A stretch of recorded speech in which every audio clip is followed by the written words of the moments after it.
Officer, ginoong witness,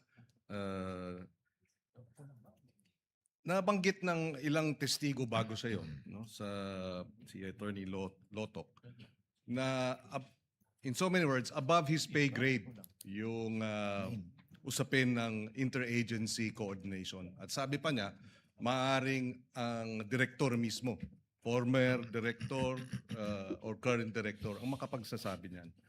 Nung sinabi niyong merong security threat na national security threat, nakipag-ugnayan ba ang NBI sa iba pang mga ahensya ng pamahalaan para pag-usapan ito? Meron po kaming tuloy-tuloy na ugnayan. At sino-sino ang mga ahensya o alin dito sa mga ahensya ng pamahalaan ang nakipag-ugnayan kayo?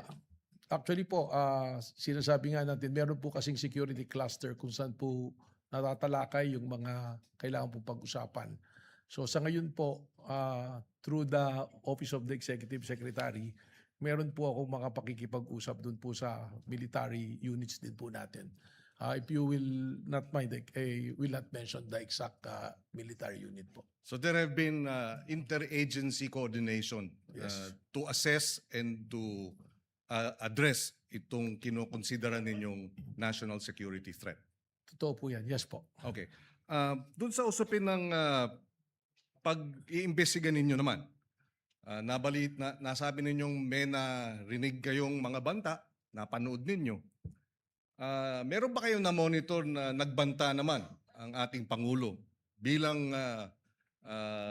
pag-retaliate doon sa nasabing banta ni ni Vice President? Ibig sabihin po, banta ng Pangulo sa Vice Presidente? Yes. Meron ba kayo na-monitor? Wala po.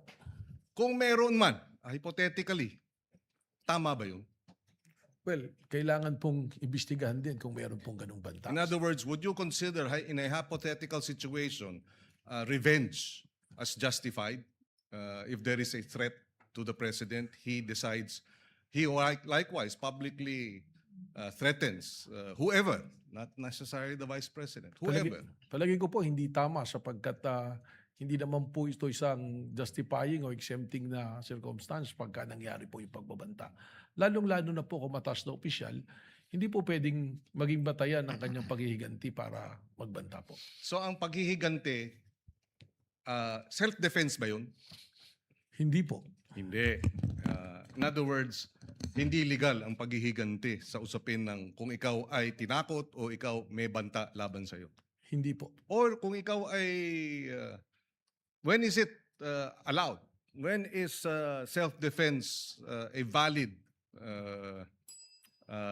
how do you call it, assertion to allow for non-liability for a crime? Kailan? Nakabalangkas po yan sa revised penal code, kaya lang hindi ko po kabisado, pero kung meron po talagang yung talaga actual na ang isa pong malinaw ay nangyayari na at kailangan mo iligtas ang buhay, karangalan at property po ng ibang tao at lalong-lalo ng mga kamag-anak mo or kaibigan, doon po pumapasok yung self-defense na valid. May mga ano po siya, elemento po. So just to wrap up, so ang banta ng Pangulo, hypothetically, ay hindi tama.